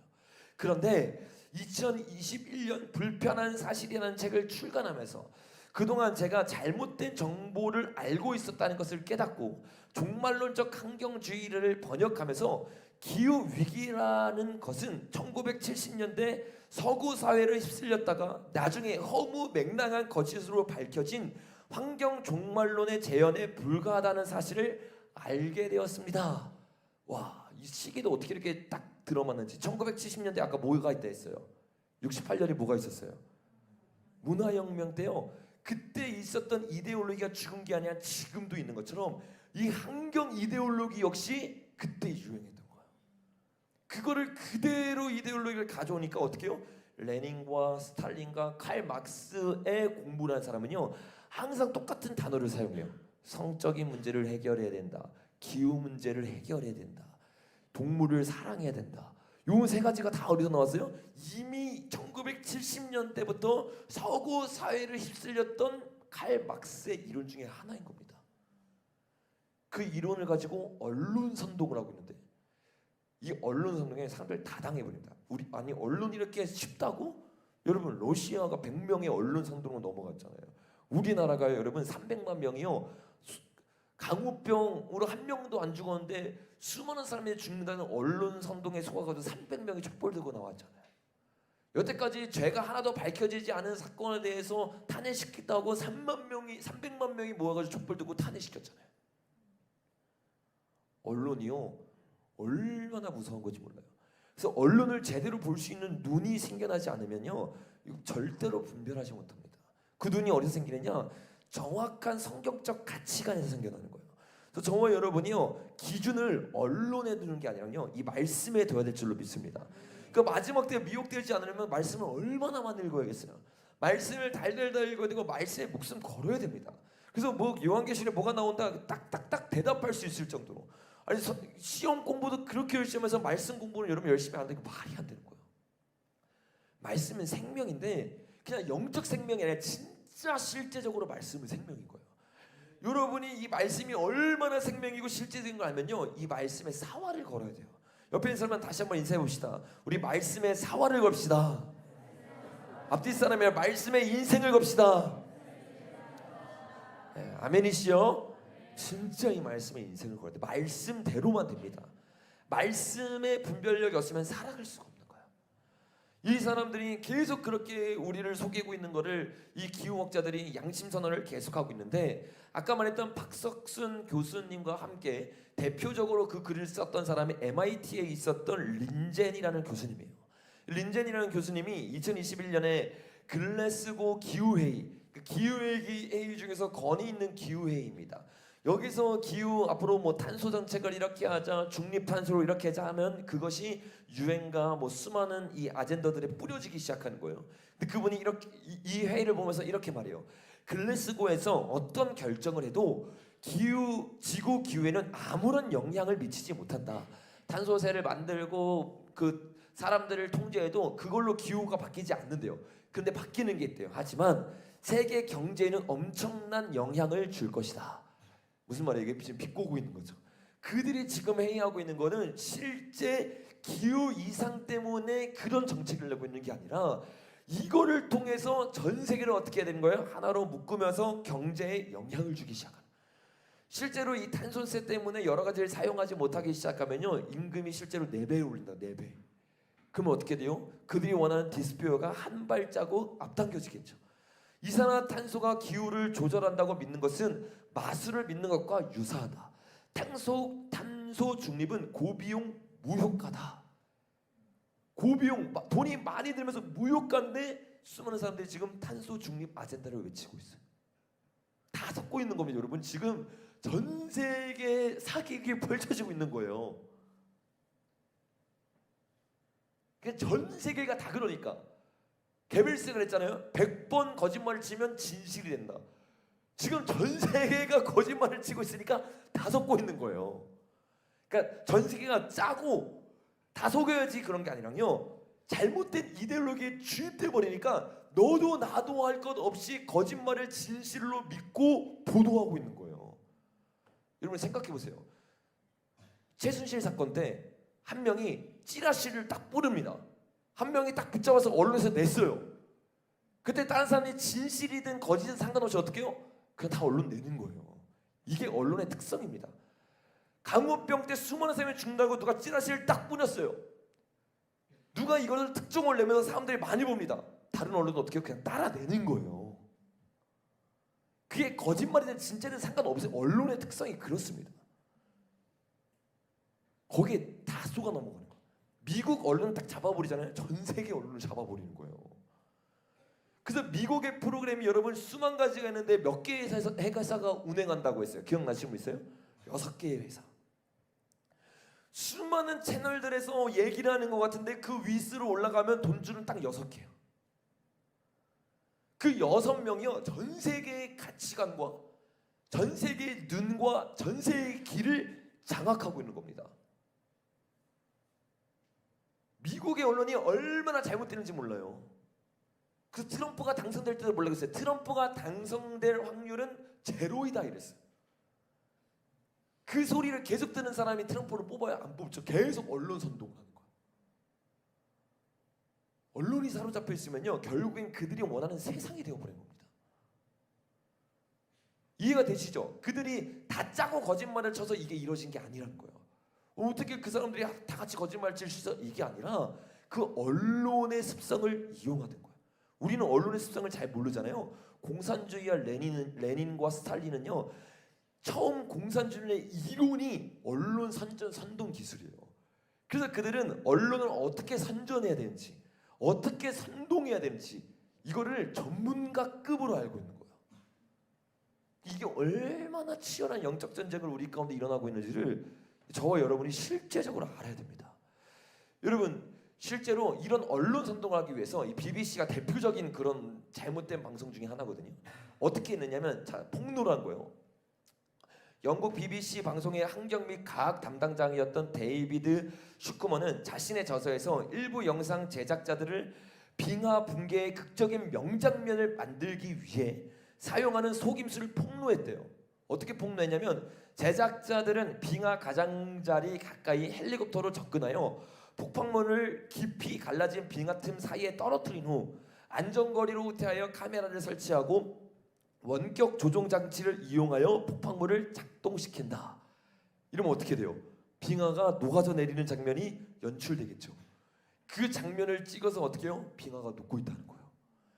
근데 기후학자들이 폭로를 했는데 1920년대 40년대가 지금보다 빙하가 더 녹아 있었다는 거예요.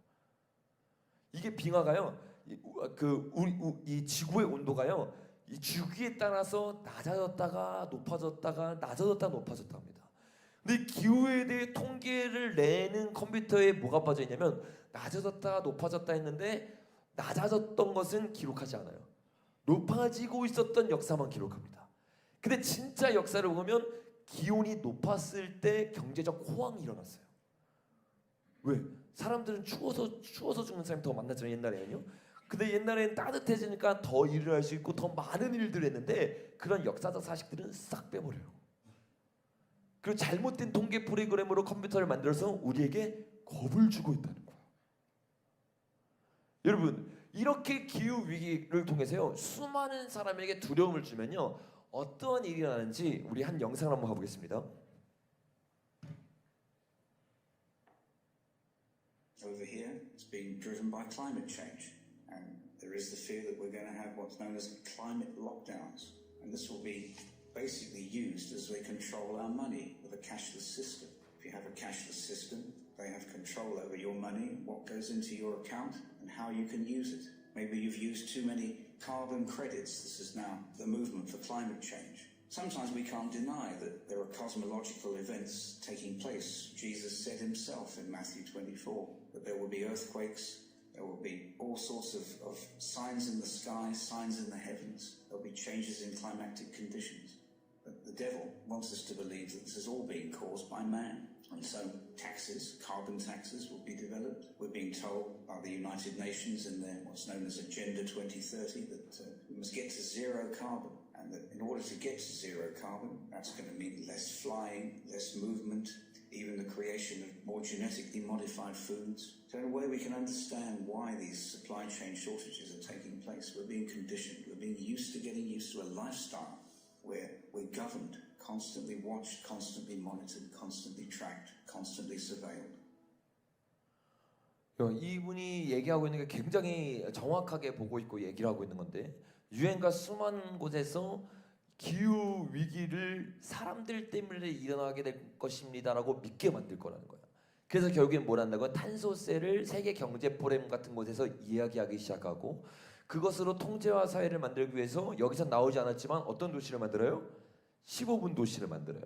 15분 도시는 뭐를 하는 거예요? 모든 거를 통제해서 그 안에 15분 안에서 모든 거를 이루어갈 수 있다고 말하는 거지만 북한과 똑같은 나라를 만든 겁니다. 북한은 지금 다른 도시로 넘어갈 때 어떻게 해야 돼요? 까다로운 절차 조건을 통해서만 넘어갈 수 있어요. 15분 도시가 딱 만들어지잖아요. 제한됩니다. 내가 어떤 도시로 가는 거, 내가 주에 탄소가 나오는 자동차를 몇 번 탈 수 있는지 철저하게 그런 시스템을 통해서 우리의 삶을요 어떻게 해요? 조절하고 통제하는 전 세계 빅브라더를 만들고 있는 겁니다. 이 빅브라더에 앞장서고 있는 게 세계 경제 포럼과 유엔이라고 있어요. 요거에 대해서 참 보기 드물게 미국에 있는 대형교회 목사님이 요거에 대해서 굉장하게 집중적으로 그리고 마지막 때로 외치고 있는 목사님 한 분이 있습니다. 존 해기 목사님이라는 분인데 이분이 이렇게 말을 해요. 한번 보겠습니다. What does it mean? Listen to Brock Chisholm, the director of the UN World Health Organization. He said, to achieve world government, it's necessary to remove from the minds of men these four things. One, their individualism. Did you hear recently, you didn't build that? It takes a village. You can't do anything by yourself. You have to have the state support you, or you're going to be a failure. Really, the only thing you need to succeed is a little sweat on your part and God's anointing on the other, and nothing is impossible to you.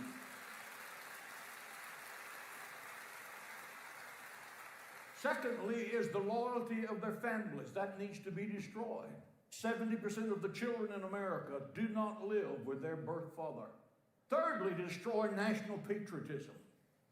Let me tell you that in this country, we need a rebirth of patriotism.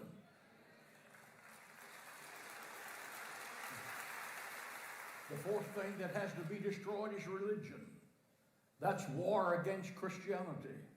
And that war is on in America to cast God out. Why does the UN spend most of its time attacking Israel and the Jewish people? Because the Jewish people, Daniel, Ezekiel, Jeremiah, Jesus, brought to us the plan of redemption. Satan's palace in New York City is the United Nations. I agree with the slogan, get America out of the UN and the UN out of America.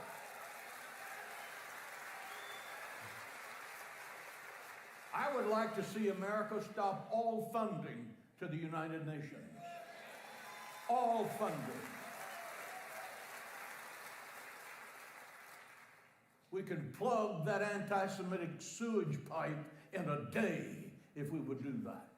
One of the primary motives of this New World Order crowd is to destroy the monetary system of the United States of America. Please understand that capitalism is under attack. Right now in America, socialists are winning elections on the national and local level. You say, what's bad about this? Hitler was a socialist. The communists are socialists. USSR, socialist. Socialism ends up always with poverty and a dictator. We do not want that. We want one nation under God. We want the Constitution of the United States that recognizes that we have these gifts, inalienable rights from God, are life, liberty, and the pursuit of happiness based on this book. Give the Lord praise in the highest. 저는 미국 대형교회 저런 목사님인지 처음 알았어요. 와, 아니 어떻게 대형교회에서 저런 아젠더를 말할 수 있고 대형교회에서 저렇게 마지막 때를 외칠 수 있구나. 제 약간 편견이 깨지는 약간 날이었습니다. 와, 저 목사님이 몇 가지 설교한 게 한국어로 번역된 게 있는데 다 그 마지막 때에 대한 굉장히 구체적이고 굉장히 실제적인 이야기를 합니다. 이 목사님이 근데 얘기를 하면서 말했던 것이 있어요. 뭘 말합니까?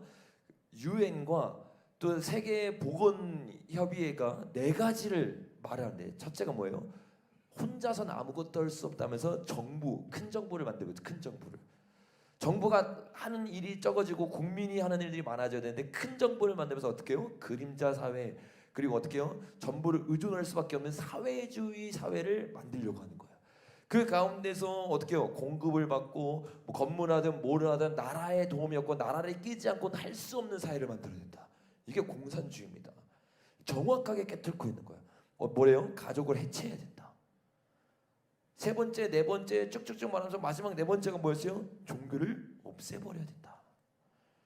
기독교와의 영의 전쟁을요 1900년대 하고 있는 게 아니라 2023년에도 치열하게 하고 있는 거예요. 근데 이거를요 많은 교회에서 깨닫고 있지 못하니까 세대 흐름을 그대로 따라가요. 특별히 우리나라 수많은 교단들이 가입되어 있는 NCK 뭐라고 말합니까? 탄소 중립으로 창조 세계를 회복할 것이다. 완전히 시대를 분별하지 말고 분별하지 못하고 그들의 아젠다를 그대로 가져가죠. 왜냐면 한 톤 속이기 때문에 그래요. 이들이 없애려는 종교는 NCK 같은 종교가 아닙니다. 저런 종교는요 마지막 때까지 남아 있어요. 왜? 같은 아젠다를 가지고 나아가니까. NCK의 대표로 있는 교단 중에 하나가 기상청회죠. 기후 위기에 대해 우리 교단은 대응을 본격적으로 나설 것이다. 2022년부터 2023년까지 그들이 교회라는 이름으로 내걸고 있는 슬로건은요 저들이 내걸고 있는 슬로건과 똑같아요. 뭐 하고 있는 겁니까? 시대를 분별하지 못하는 거예요. 어떤 영적 전쟁을 하고 있는지 깨닫지 못하는 거예요. 이 영적 전쟁 가운데 져버리면요, 공산주의가 전 세계를 장악해 버립니다. 공산주의가 있는 나라에는 교회는 없습니다. 20년 전에 김주곤 목사님이 했던 그 이야기가 이제는 전 세계적으로 현실이 되는 날이 얼마 남지 않았다는 거예요. 유엔에서 여러분 내놓는 95%의 법안이 어떤 법안이에요? 반이스라엘에 대한 법안입니다. 반이스라엘. 왜 하필이면 반이스라엘에 대한 법안이 유엔을 통해서 95%가 나올까요? 저들도요, 영적으로 깨어있는 거예요. 누구를 잡아야 되는지, 누구를 죽여야 되는지. 근데 교회는요, 너무나 중요한 시즌에 있는 지금 누구를 도와줘야 되는지, 어떤 나라를 위해 기도해야 되는지, 왜 이스라엘이 중요한지, 왜 반유대주의가 안 좋은지 깨닫지를 못해요. 적은 잘 알고 공격하고 있는데 우리는 몰라요. 적은 잘 알고 교회를 죽이기 위해서 여러 가지 정책을 내고 있는데 그 정책을 따라가야지 정부에게 상을 받을 수 있다고 착각을 해버려요. 실제로 문재인 정부 때 NCK에게 상을 주잖아요. 명예를 따라가요. 권력을 따라가요. 여러분, 이제 얼마나 우리가 지금 실제적으로 영적 전쟁하고 있는지가 다가오십니까? 이렇게 영적 전쟁을 하고 있는데 여러분이 잠들어 있는다. 말이 안 되는 거예요. 여러분들이 성경적 가치관으로 여러분을 채색하고 있지 않는다. 여러분, 누군가를 따라서 하는 신앙생활을 아무런 도움 안 됩니다. 여러분 스스로 성경적 가치관으로 채색되어 있어야 이 말씀이 여러분께 되기 시작하고 여러분에게 비전이 생겨요. 이런 상황을 보면서도 저건 저 상황이고 나는 나고, 아니에요 여러분. 진짜 말씀으로 채색되어 있고 주님의 마음을 아는 사람은요, 저런 상황 가운데 내가 무슨 일을 해야 되는지 그 비전을 가지게 되어 있습니다. 그리고 그 비전을 향해서 달려나가는 사람이 되어 있어요. 비전이 없는 사람은요, 시대를 깨닫지도 못하고 이 시대에 반응하지도 못해요. 그러니까 어떻게 해요? 시간을 허송세월해요. 그냥 선생님한테 끌려서 이 자리에 앉아있어요. 선생님한테 끌려서 예배나 드려요. 매일 드려야 되니까 형식적으로만 예배를 드려요. 내가 무엇을 해야 되는지, 내가 어떤 비전을 가져야 되는지, 내가 마지막 때 무엇을 준비해야 되는지, 이런 구체적이고 실제적인 질문이 없어요. 여러분, 지금은 준비해야 될 때입니다. 지금은 주님 앞에 깨어나야 될 때입니다. 그래서 여러분들이 진지하게 생각해야 돼요. 이 지금 전도사님이 나누는 이 이야기들이 소설 속 이야기가 아니라 곧 우리에게 다가올 이야기구나. 그럼 주님, 나는 무엇을 대비해야 됩니까? 분명히 주님이 숨겨놓은 물맷돌이 우리일 텐데 우리가 무엇을 해야 됩니까? 여러분 아니라고요? 아니에요 여러분. 주님은요, 제가 말했잖아요, 70억 인구 한 명 한 명을 특별하게 만들었어요. 여러분을 통해서 마지막 때 해야 될 일이 분명히 있습니다. 근데 많은 사람들이 그 남은 자의 반열로 가지 않고 촛대를 옮겨져 버리는 거예요. 부르심을 잃어버리는 거예요. 오늘 저와 여러분이요, 주님 앞에 기도하면서 이 부르심을 회복해야 될 줄로 믿습니다. 무너져가고 있는 세상에 여러분이 깨어나서 한 사람이라도 더 살려야 될 거 아니에요. 저 세상 가운데 무너지고 그게 끝이 아니에요. 우리에겐 죽은 후에 영생이라는 것이 있어요. 영벌이라는 게 있어요. 근데 여기서 우리가 한 사람이라도 더 놓치면 그 한 사람을 영벌에 떨어뜨리게 하는 거예요. 지금 엄청 치열한 영원이라는 시간을 놓고 전쟁을 하고 있는 겁니다. 저들은 어떻게 해서든지 한 사람이라도, 택한 사람이라도 넘어뜨리려고, 한 사람이라도 더 영벌에 떨어뜨리게 하려고 치열하게 나아가는데, 여러분, 우리가 어떤 마음으로 나가겠습니까? 지금은요, 그 영혼을 향한 구령에 불타야 될 줄로 믿습니다. 주님이 주신 비전에 사로잡혀서요, 내 모든 열정과 내 모든 시간을 쏟아야 될 때인 거야. 어떤 때보다 더 열심히 살아야 될 때인 거야. 시간을 낭비할 때가 아니에요. 죄에 넘어져 있을 때가 아니에요. 무거운 것을 제가 아니지만 즐기고 싶은 걸 즐길 때가 아니에요. 성경에서 증언하기를 세월을 아끼라 때가 악하니라. 때가 악하고 점점 더 악해지는데 우리의 영은 잠들어가고 있다. 주님은요, 마음을 칩니다. 통탄해 하십니다. 미국은요, 너무나 감사한 것은 프리메이슨과 일루미나티 이런 수많은 사람들도 팽배하고 수많은 사람도 일하고 있지만요, 이런 것에 깨어있는 사람도 많습니다. 그러니까 저런 메시지를 전하고 저런 것에 대해서 실제적으로 말씀을 전하는데 수많은 사람들이 깨어나서 같이 기도해요. 저 교회요, 몇십 년 전부터 이스라엘을 위해서 기도하고 이스라엘에 가가지고 이스라엘 사람들에게 복음을 전합니다. 이미 깨어있는 교회들은요, 철저하게 주님의 시간표대로 보이지 않는 곳에서 일하고 있어요. 사람들을 깨우고 있어요. 이거는 어느 한 사람의 부르심이 아닙니다. 저와 여러분 모두의 부르심일 줄로 믿습니다. 그래서 이 시간 우리가 기도할 때, 주님, 저 아젠더들의 주눅드는 자들이 아니라 우리가 저들을 뚫을 수 있는 비밀병기 되게 하여 주십시오. 주님의 다윗의 물맷돌 되게 하여 주시옵소서. 시간을 정지하고 시간을 잘 써서 주님 물맷돌을 다듬게 하여 주시옵소서. 주님의 비밀병기 되게 하여 주시옵소서. 주님의 뜻을 이루는 마지막 때 군대를 되게 하여 주시옵소서. 우리 이런 마음으로 주님 앞에 주여 세 번 마치고 기도하며 나아가겠습니다.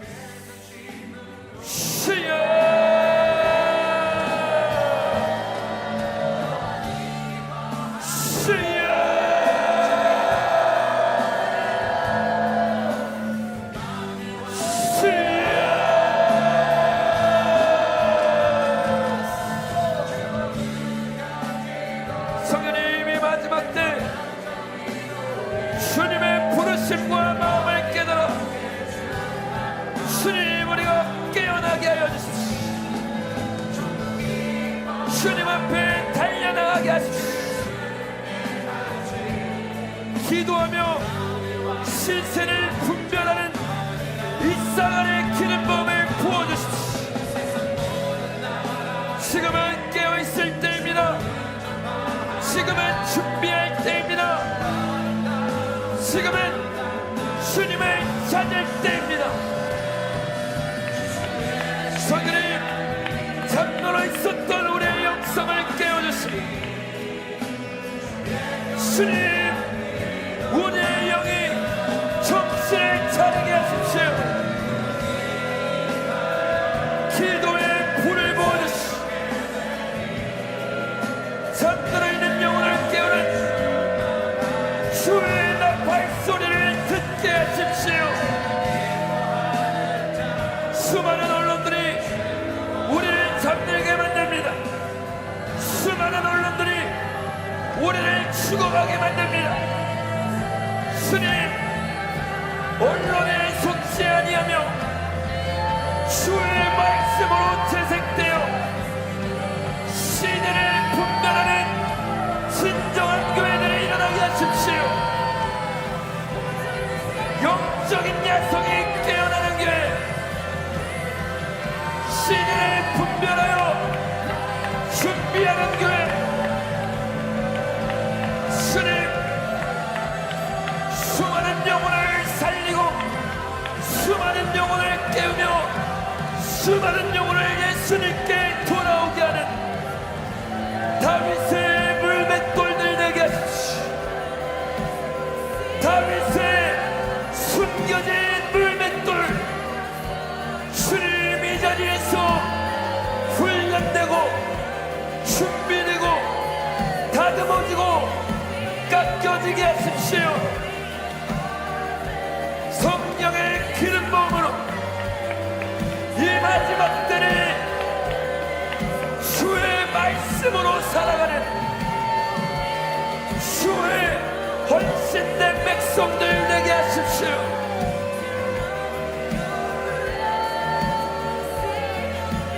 기도의 야성이 부어지고 있습니다. 주님이 영적으로 우리를 깨우고 있습니다. 이 시대에 새롭게 다가오는 공산주의를 분별하여 주님 맞서 싸우며 진리를 수호하며 자유를 지키는 필라델피아 같은 교회, 필라델피아 같은 성도, 주님 일어나게 하십시오.